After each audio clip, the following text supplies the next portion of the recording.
प्यारे स्टूडेंट्स, ये कक्षा 10 की इंग्लिश है जो पेपर अभी हाल में ही हुआ है। तो उसका ये सलूशन है कुछ पार्ट का। आप लोग ध्यान से देखिए इसको। ये 817 DI 2023 इंग्लिश का पेपर है। चलिए हम इसको हल करते हैं। देखिए पार्ट 1 में मिल रहा है क्वेश्चन नंबर 1 से 3 तक। Read the following passage carefully and answer the question that follow choosing correct option. ये एक स्टोरी है। चलिए स्टोरी को हम लोग ध्यान से पढ़ते हैं। An old man was distressed because his son always quarrelled with one another. एक बूढ़ा व्यक्ति व्यथित था क्योंकि उसके जो पुत्र थे always quarrelled with one another, एक दूसरे से हमेशा लड़ा झगड़ा करते थे। वन डे, एक दिन, ही कॉल्ड देम, उसने उन लोगों को बुलाया, टू हिम एंड शोव्ड देम, उनको दिखाया, अ बंडल ऑफ स्टिक, लकड़ियों का एक गट्ठा, टाइड टुगेदर, जो साथ साथ बंधा हुआ था। ही आस्क्ड, उसने पूछा, if any one of them, क्या उनमें से कोई, वाज स्ट्रांग इनफ, काफ़ी ताकतवर हो, टू ब्रेक देम, जो उन्हें तोड़ सकता है। फर्स्ट वन, तो सबसे पहले एक ने प्रयास किया, एंड देन अनदर ट्राइड, और फिर दूसरे ने। इस तरीके से सबने प्रयास किया। बट दे ऑल फेल्ड, किंतु ये सभी असफल हो गए। ही देन, उसने तब अनटाइड द बंडल, बंडल को खोल दिया, एंड टोल्ड देम, और उनसे कहा, to break each stick, to break each stick, हर एक, अब लकड़ी को तोड़ी, सेपरेटली, अलग अलग। दिस दे डिड इजली, ऐसा जब उसने किया तो उन लोगों ने आसानी से तोड़ दिया। And all the sticks were soon broken, और सभी लकड़ियाँ टूट गई इनटू पीसेस, टुकड़ों में। दस ही टाट देम, इस प्रकार से उसने उनको बताया, that United they would be strong, United they would be strong, यदि वे एक साथ रहेंगे तो ताकतवर बने रहेंगे। बट डिसयूनाइटेड, लेकिन यदि वे एकजुट नहीं होंगे, they would always be weak, वे हमेशा ही कमज़ोर बने रहेंगे। देखिए इसका एक ऑब्जेक्टिव टाइप प्रश्न है, इसका विकल्प चेक करते हैं हम लोग। And old man distressed because, एक व्यक्ति व्यथित था क्योंकि, तो सही तरीके से हम ऑप्शन पे आते हैं। ऑप्शन नंबर इसका सी सही है। His son always quarrelled with one another. चलिए दूसरा क्वेश्चन लेता हूँ। An old man was distressed, एक व्यक्ति व्यथित था, इट मीन्स ही वाज, इसका मतलब है वो था। चलिए ऑप्शन ए में है हैप्पी, इसका मतलब खुश होता है। ऑप्शन बी में है हेल्पफुल, जिसका मतलब मददगार होता है। ऑप्शन सी है एंग्री, जिसका मतलब नाराज होता है। ऑप्शन डी जिसका मतलब दुख होता है, दुख, तो अर्थात दुख या व्यथित, इसका मतलब option D is correct. Question number 3 देखेंगे आप। Which word in the passage is opposite of weak, weak का अपोजिट पूछ रहा है इसमें। विकल्प पहला है डिस्ट्रेस्ड, इसका मतलब व्यथित होता है। बी का मतलब क्वारल, जिसका मतलब झगड़ा करना। सी का मतलब स्ट्रांग, जिसका मतलब होता है मजबूत। और डी का मतलब होता है एकजुट न हो पाना। तो वीक का मतलब होता है कमज़ोर, कमज़ोर का मतलब विकल्प होगा आपका मजबूत। तो ऑप्शन सी, सी इसका सही होगा। चलिए क्वेश्चन नंबर 4 से 8 विकल्प को हम लोग पढ़ रहे हैं।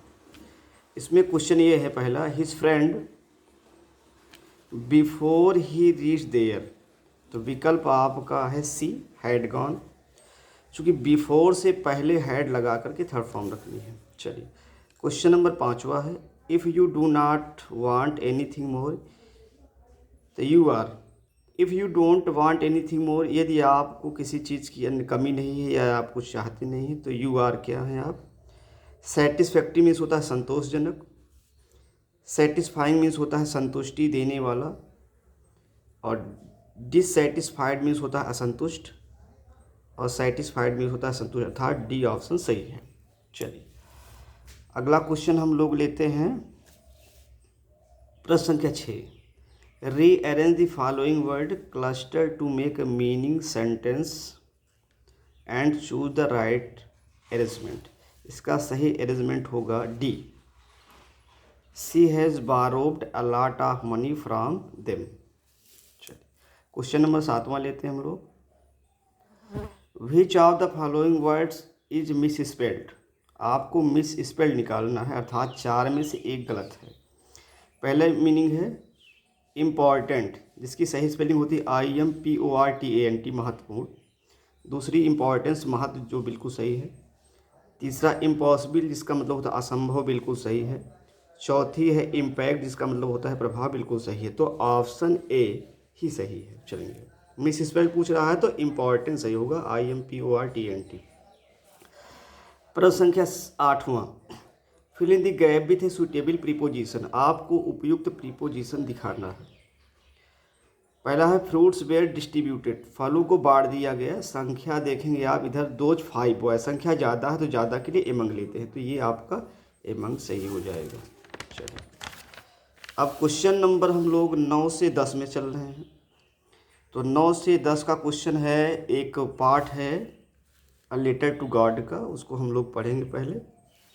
Read the passage given below and choose the correct option to answer the question that follow.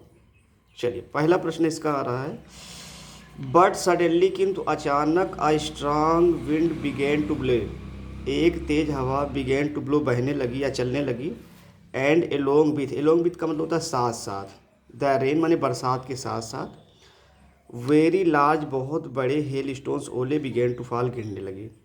This truly did dissemble new silver coins, ये वाकई में नए चांदी के सिक्कों के समान दिख रहे थे।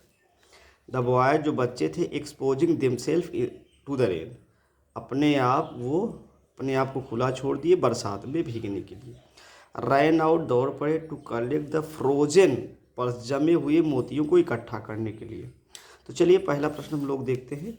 एलोंग विद द रेन, बरसात के साथ साथ, बिगेन टू फॉल, क्या गिरने लगा हो। तो यहाँ आप चेक करिए, क्वेश्चन में जाते हैं तो यहाँ लिखा हुआ देखिए, along with the rain very large hello stone, तो आपका ऑप्शन बी सही है। क्वेश्चन नंबर 10 देखते हैं। द कॉर्नफील्ड बिलोंग टू, अगर जो मकई का खेत था, कॉर्नफील्ड था, वो किससे जुड़ा हुआ था, वो किसका था, कहने का मतलब पोस्टमैन का था, डाकिए का, या पोस्ट मास्टर का था, या द स्मॉल बॉय, छोटे बच्चों का था, या लेंचो का था। तो आप देख रहे हैं वो किसान का नाम लेंचो था, इसलिए ऑप्शन डी ही सही होगा। चलिए क्वेश्चन नंबर 11 से हम 13 की तरफ बढ़ेंगे।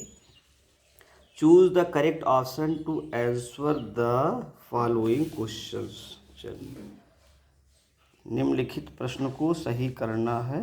तो चलिए पहला प्रश्न आ रहा है जो कि पाठ का है। Nelson Mandela became the first black of south Africa. तो नेल्सन मंडेला साउथ अफ्रीका के पहले क्या बनते हैं। देखिए ऑप्शन ए है प्राइम मिनिस्टर, प्रधानमंत्री। ऑप्शन बी है वाइस प्रेसिडेंट, जिसको डिप्यूटी भी कहेंगे, उपराष्ट्रपति। तीसरा है प्रेसिडेंट, राष्ट्रपति। और चौथा है डिफेंस मिनिस्टर, रक्षा मंत्री। तो ऑप्शन सी सही है, राष्ट्रपति। प्रश्न संख्या 12 की तरफ बढ़ रहे हैं। Mahseer is large fish, mahseer एक बड़ी मछली है, found in the fresh water, जो कि एक स्वच्छ पानी में पाई जाती है। और ये नदी का नाम पूछ रहा है, तो ऑप्शन सी कावेरी नदी, कावेरी में जाएंगे। प्रश्न संख्या 13, द बस फेयर, जो बस का किराया था, फ्रॉम वैलीज विलेज, वैली के घर से टू दी टाउन, नगर के लिए, वो कितना था, 30 पैसे। बिल्कुल ऑप्शन ए सही है। चलेंगे आप प्रश्न संख्या 14 से 15 की तरफ। एक पोएम है, इसका आंसर हम लोग निकालते हैं। देखिए रॉबर्ट फ्रॉस्ट की एक कविता है फायर एंड आइस, इसका हिंदी अर्थ हम लोग पढ़ते हैं। सम से, कुछ लोगों का कहना है, दी वर्ल्ड विल एंड, इस संसार का अंत हो जाएगा, इन फायर माने अग्नि से। सम से, कुछ लोगों का कहना है, इन आइस माने बर्फ से, यानी पृथ्वी का विनाश हो जाएगा, इस संसार का विनाश हो जाएगा। From what I have tasted of desire, लेकिन जो मेरी इच्छा है, लेकिन जो मेरी रुचि है, आई होल्ड विथ का मतलब होता है पक्ष में होना, दोज हु फेवर फायर, जो अग्नि के, अर्थात कवि जो है अपने पक्ष को अग्नि के समान मानता है, अर्थात यहाँ देखेंगे इच्छा या तृष्णा को ही अग्नि कहा गया है। अच्छा, रॉबर्ट फ्रॉस्ट की कविता है। अब देखिए प्रश्न क्या आ रहा है, who is the speaker in the above lines, तो बोलने वाला कौन है, तो यहाँ पर विकल्प सी दी पोएट खुद ही है, अर्थात दी पोएट रॉबर्ट डी फ्रॉस्ट खुद ही है जिस बात को कह रहे हैं। प्रश्न संख्या 15, in the speakers opinion, speaker की राय के अनुसार द वर्ल्ड विल एंड, संसार का अंत होगा। चलिएंगे, तो पहला ऑप्शन है आइस, जहाँ इसमें आइस, तो आइस। दूसरा ऑप्शन है फायर, अग्नि। तीसरा है बोथ आइस एंड फायर, और चौथा है नाइदर आइस नॉर फायर। तो जो ऑप्शन डी हो तो बिल्कुल गलत। अब देखना है आइस से होगा या फायर से होगा। देखिए इस विकल्प में इन 4 लाइनों में अगर पूछा है तो फायर ही होगा। अगर इसकी जो 4 लाइनें और हैं अगर वो आती हैं तो दोनों से दिखाता है फिर। तो यहाँ पर जो ऑप्शन होगा आपका बी ही ज़्यादा उपयुक्त होगा, क्योंकि इन्हीं 4 लाइनों में इसका उत्तर पूछा है। तो ऑप्शन 20 करेक्ट। चलिए प्रश्न संख्या हम लोग 16 से बढ़ रहे हैं, हम 16 से 20 की ओर। प्रश्न है आपका, देखते हैं ध्यान से, choose the correct option to answer the following question. प्रश्न है आपका, Hari Singh did not know how to cook. Hari Singh did not know, Hari Singh नहीं जानता था हाउ टू, कैसे पकाया जाता है। बट टोल्ड दैट, फिर भी उसने कहा दैट ही कुड कुक, वो पका लेता है। बिकॉज, क्योंकि। इसका ऑप्शन है he wanted work and food, क्योंकि वो जो है काम चाहता था और भोजन भी चाहता था। चलिए ऑप्शन नंबर 17 पढ़ते हैं। During treatment of the dog, उस कुत्ते की इलाज के दौरान द डॉक्टर, जो डॉक्टर था उसको क्या देता है। देखिए, kept an eyes on the dog, उस कुत्ते पर निगाह रखना। केप्ट एन आइज का मतलब निगाह रखना। गिविंग हिम नो फूड, उसको भोजन नहीं दिया। बट प्लेंटी ऑफ वाटर, किंतु थोड़ा पानी ही देता रहा वो। चलेंगे, तो सी ऑप्शन सही है। प्रश्न संख्या 18, a bride's mother gifted him a book. A bride की माँ ने उसको एक किताब दिया, इंटाइटल्ड, जिसका शीर्षक था option C travels of monarch X. अच्छा देखिए, यहाँ पर उसने लिखा है खुद, किताब जब हम लोग पढ़ते हैं उसमें लिखा गया है, तभी मेरी माँ ने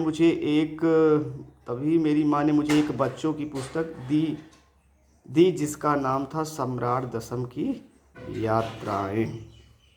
चलिए अब हम लोग जो है प्रश्न पढ़ेंगे 19, विच of the following statement is correct. चलिए माटिल्डा वाला है, तो देखिए हम सही तरीके से पढ़ दे रहे हैं उस विकल्प को ही, बाकी अपना देख लेना। बाकी ये डी वाला ही सही है। माटिल्डा बारोब डे निकलिक्ट, बारोब मन उधार मांग करके लाना। माटिल्डा एक जो है निकलिक उधार मांग कर लाती है। आप आर्टिफिशियल डायमंड, जो कि आर्टिफिशियल होता है, but return a necklace of real diamond, लेकिन वो उसके बदले में एक रियल डायमंड वापस करती है। बिल्कुल सही ऑप्शन डी है, क्योंकि जब वो लाती है उसको ये नहीं पता होता है कि असली है कि नकली है। चलिए क्वेश्चन नंबर 20 है, नंबरदार रामलाल हैड 7 चिल्ड्रन। चलिए बिल्कुल सही है। तो कितने पुत्र कितने पुत्रियां थी, तो ऑप्शन सी में देखेंगे 3 सन्स, 3 पुत्र थे, एंड 4 डाटर्स, उनके 4 पुत्रियां थी। चलिए विकल्प लेते हैं कैसे, 3 बेटे प्लस 4 बेटियां। राधा सबसे बड़ी थी जिसकी शादी हो गई थी, मंगला की शादी तय हुई थी, चंपा उसके बाद थी, भोली जिसका नाम सुलेखा था, वो चौथी लड़की थी।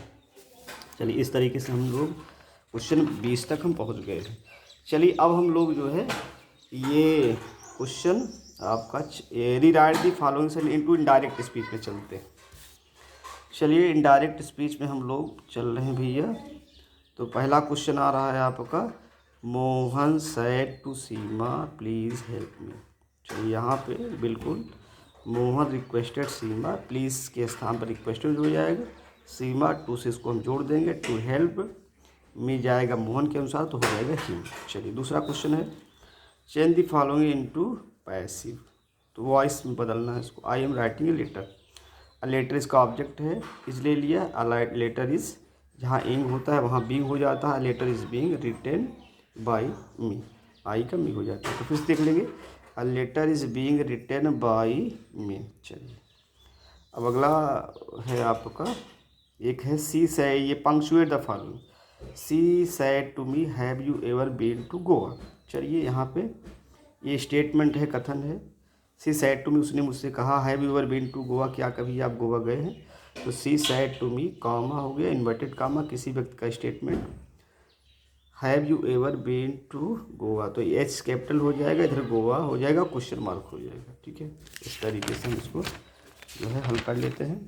तो चलिए, और बाकी जो है ये इतना हल किया गया है। उसके बाद यदि वीडियो पसंद आ रहा है तो इसको आप जो है लाइक करिए, शेयर करिए। फिर हम मिलते हैं नेक्स्ट वीडियो में, तब तक धन्यवाद।